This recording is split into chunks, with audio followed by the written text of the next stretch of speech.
Hey, it's JC. Welcome to Urban Knife Guy, where we explore the urban lifestyle and jungle survival. Today, we're going to have a look at the Helikon Tex mini med kit, and I'll share with you the contents of my IFAK, or individual first aid kit, the one I bring out to the jungle for hiking and bushcraft. First, if you watch this channel regularly but have not subscribed, please do so to help the channel out. And if you'd like to support the channel even more, do check out my shop links in the pinned comment or description below. You can even join as a channel member. Thanks a lot. Helikon Tex is a company that is based out of Poland, but all their products are made in China. But they've got good quality control, and all the materials also high quality, the fit and finish as well. So they produce many different pouches. Recently, they've done a bushcraft line, they've done a medical line, which this is part of. So their products are quite well regarded in the outdoor community. I've got different pouches of them, and this is the latest. Now, before I show you this IFAK, I used to carry my first aid kit in one of these, and it would be in the admin pouch on my belt at the back. Now, this is really inexpensive, probably about $2 US. Very cheap, low quality nylon. Fit and finish is decent but not great, and even though it's always sitting in my pouch and I just take it in and out, already there's a hole developing, and I know this isn't going to last, but it's really cheap, so you could buy a lot of these. But the main thing is it's just one pouch, as you can see. No finishing on the inside, no internal pockets, so it just carry everything inside. That's a leftover item over there, and you keep that inside, and if you need, open it up, take out your stuff, pack everything back, and you close it up. So I've carried this for years, but I decided to upgrade, and I was looking around for something suitable, and I thought this fit perfectly in terms of the size.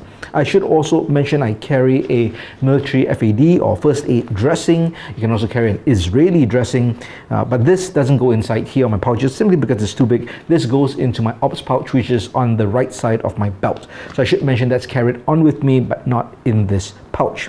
I should make a couple of disclaimers. First, I'm not a doctor or a nurse. I am a certified first aider. The first time I got certified was in 1990, most recently recertified 2024. So I'm always keeping up to date and just, really being on top of things when it comes to first aid. I should mention, of course, protocols haven't really changed. Not much development in terms of first aid, in terms of dressing, bandages, or basic philosophy, but some protocols like CPR have changed over the decades. So always just good to be up to date. So I've got experience in both urban and outdoor first aid, but again, purpose of first aid is really just to provide the patient some comfort, maybe deal with an immediate injury, but it's really a bridge to bring that person to professional help, whether it's a clinic or a hospital. So it's not end or be all. I also should mention that my first aid kit is built for my needs, my activities, and my geographical environment.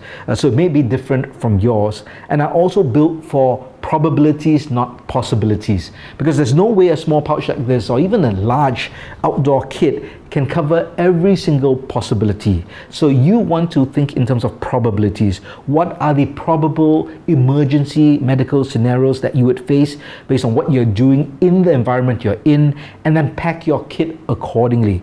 So that's something to take note of, because everyone's individual needs are different, and this is an individual first aid kit. Build your kit that suits you. You can look at other people's kits and use that as a foundation for your kit, but you should not copy it because everyone's needs are different.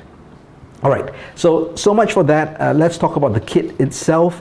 So this now is worn on my belt through this MOLLE attachment, really good quality.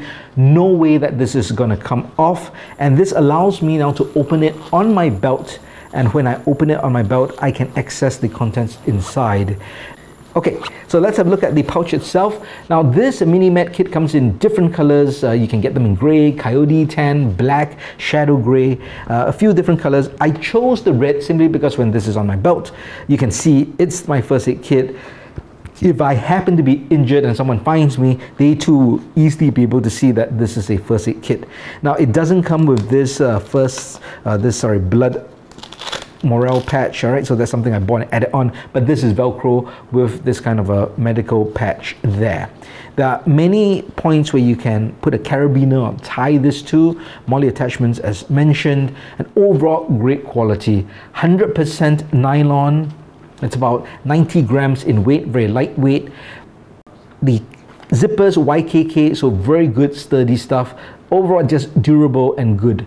In terms of dimensions, when closed it's 5.3 inches by 4.3 inches, and when there's nothing inside it's 1.6 inches thick or wide, and this is now just over 3 inches. And I probably have it maxed out maybe 80 to 90%, not 100%, probably can get even fuller, but I didn't want to pack it that full. Okay, let's open it up and let's have a look inside. So again, when I open it up, you can see there are two internal pockets, both with YKK zippers netted, so you can see inside, but very sturdy. So when it's on my belt and I open it up, nothing really falls out. And the way I've kind of divided it is between trauma and medical. So let's look at the trauma side first, because it's generally, I would say, at least for my activities, I would tend to get maybe cut. Won't say I get slashed, but easily cut, whether it's by tools or by jungle branches and things like that. There might be a possibility of a puncture wound due to a broken branch if you fall. Definitely sprains. And these, of course, are non-life-threatening emergencies. Now, I don't have a snake bite kit. I used to carry one, but recent studies have shown that a snake bite kit really is not effective. What you really need to do is immobilize.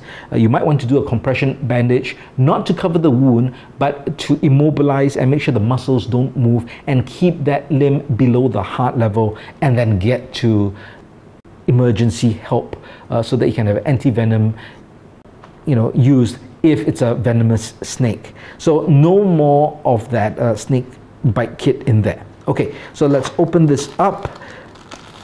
I've got these magic towels. Basically, if you put water, they expand.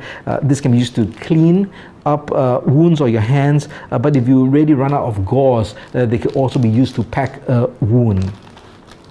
I've got two different compression bandages, a crib bandage and this elastic cohesive bandage, which kind of self-sticks to itself, which that is nice, so you don't have to tie it off or use the pin clips. Got some antiseptic cream. This particular one has iodine inside, so that's pretty good, doubly effective.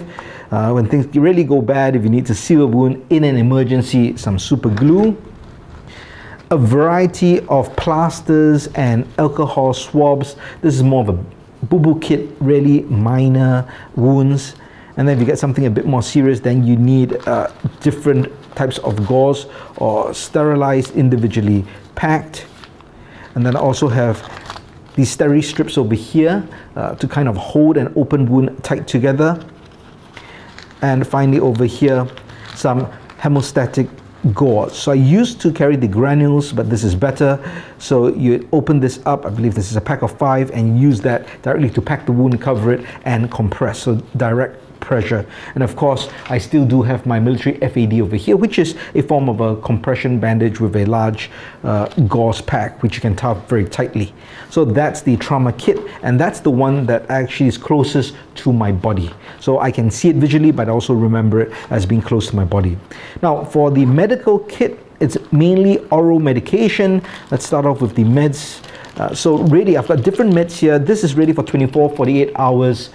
I've not really taken meds outdoors in years, but these are the things that are most likely needed for. So some kind of a painkiller, maybe a fever, allergies to bee stings or insect stings, and stomach discomfort, maybe you ate something wrong or water wasn't that clean. Again, something just to get you tided over to kind of relieve your pain so they can get to professional help. And I got a lot of the prescribed medicine, of course, through my doctor, explained what I needed, why I needed it, and then he prescribed me what he felt was the best. So I've got 3 levels of painkiller, low, mid to high.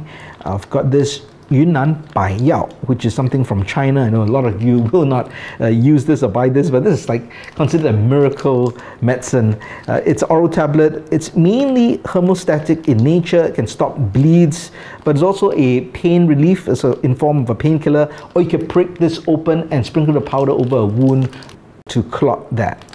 So painkillers, paracetamol, all the way up to acoxia for something stronger. Over here, I've got mainly for indigestion, activated charcoal, Imodin, Gaviscon. I've also got something for allergy, so that's antihistamine. So this is my mini kind of a med kit, individually wrapped and in these plastic Ziploc bags. eye drops, very important for flushing out the eyes. Electrolyte salts, when it comes to being dehydrated, this is very important. So these are chewables, but get any kind of electrolyte salts. Hand sanitizer to clean your hands, not to clean the wound, but also, since you're in the outdoors, also a possible fire starter. So that's it. All that in my pouch. As mentioned, I still carry the FAD in my side pouch on my belt, and recently on my pack I've added a combat tourniquet, so you can carry a pouch like this. Make sure your tourniquet is folded and staged so that once you take it out you can deploy it. And then this particular pouch also has a holder for trauma shears, and this is a medical grade shears. Now you don't just want to buy the cheap China ones, so this particular one came from a medical supply shop and it's medical grade. So that has a MOLLE attachment that goes on the side of my bag. I don't carry it on my belt simply because I've got too much things on my belt, and I consider a tourniquet really a last resort measure. Well, there you have it. That is my IFAK and a review of this great Helikon Tex Mini Med kit. Let me know your thoughts and what are the contents in your IFAK, and do you have this particular pouch or do you use something else? Let me know what your setup is in the comments below. If you liked the video, please give it a thumbs up, and if you like the content in general, please subscribe to the channel and hit that notification bell. Thanks for watching. Talk to you soon.